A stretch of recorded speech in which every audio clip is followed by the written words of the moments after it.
नमस्कार और स्वागत है आप सबका द अनुपम खेर शो कुछ भी हो सकता है के सीज़न 2 में।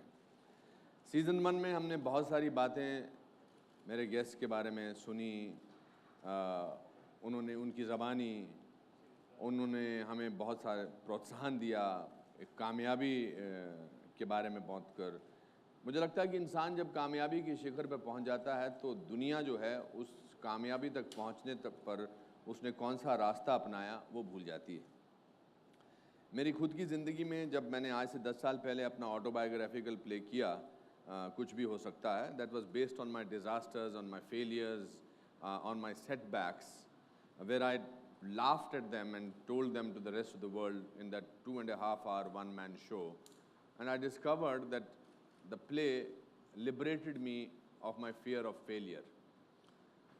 आज और उसको मद्देनज़र रखकर फिर मुझे लगा कि जब मुझे कलर्स ने एक शो ऑफ़र किया, द अनुपम खेर शो, मुझे लगा कि मैं बहुत सारी सेलिब्रिटीज़ को लेकर उनकी जीवन के बारे में, जो उन्होंने सेटबैक्स लिए या जो उन्होंने फेलियर्स को फेस किया, उन सब से गुजरते हुए वो कैसे अपने सफलता के मुकाम पर पहुँचे, अगर मैं उस बारे में बात करूँगा तो ये लोगों के लिए न केवल मनोरंजक होगा बल्कि बहुत ही ज़्यादा प्रोत्साहन देने वाला होगा।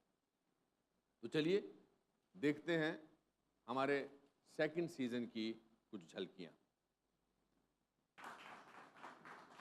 तो ये थी कुछ झलकियाँ हमारे पार्ट 2 की, सीज़न 2 की।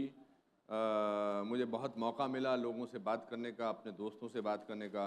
कभी कभी उनसे बात करके ऐसा एहसास होता है कि मुझे बहुत कुछ सीखने को मिलता है, क्योंकि प्रियंका जब ये कहती है कि वो छोटी थी तो अपने आप को बदसूरत समझती थी या लगता था कि उसकी शक्ल अच्छी नहीं है और वो आगे जाकर मिस वर्ल्ड बन सकती है तो कुछ भी हो सकता है। प्रियंका ही कहती थी कि अमेरिका में रहकर उनको शुरू में जब वो पढ़ रही थी तो उनको रेसिज्म का शिकार होना पड़ा, और आज अमेरिका के एक सबसे बड़े टेलीविज़न चैनल ABC पर क्वांटिको करके एक सीरीज़ है, उसकी लीड एक्ट्रेस अगर वो बन सकती हैं तो कुछ भी हो सकता है। अनिल कपूर की कहानियाँ बहुत अच्छी हैं। वहीदा जी ने बताया कि उनका फेवरेट एक्टर ग्रेगरी पेक था। वहीदा जी ने एक बहुत अच्छी और भी बात की जो मैं अभी नहीं बताना चाहता, वो आपको शो पे पढ़ने को सुनने को मिलेंगी। काजल की ये बात कि अतमजा सटकली अजय देवगन को किसने सिखाया, मैंने।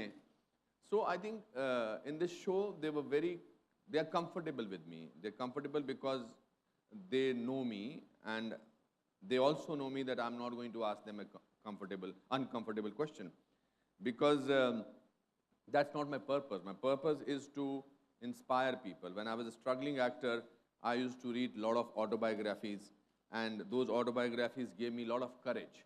So I think in our country today, we need inspiration. We need shows which not only entertain people but also inspire people. मेरा खुद का जो प्ले है उसमें कुछ पंक्तियाँ बहुत इंटरेस्टिंग है कि जैसे अगर एक लंगोटी वाला आदमी बिना किसी अस्त्र शस्त्र के देश को आज़ाद करा सकता है तो कुछ भी हो सकता है। एक लड़का नदी पार करके 10 किलोमीटर पैदल चलकर स्कूल जाया करता था, वही आगे जाकर भारत का प्रधानमंत्री लाल बहादुर शास्त्री बन सकता है तो कुछ भी हो सकता है।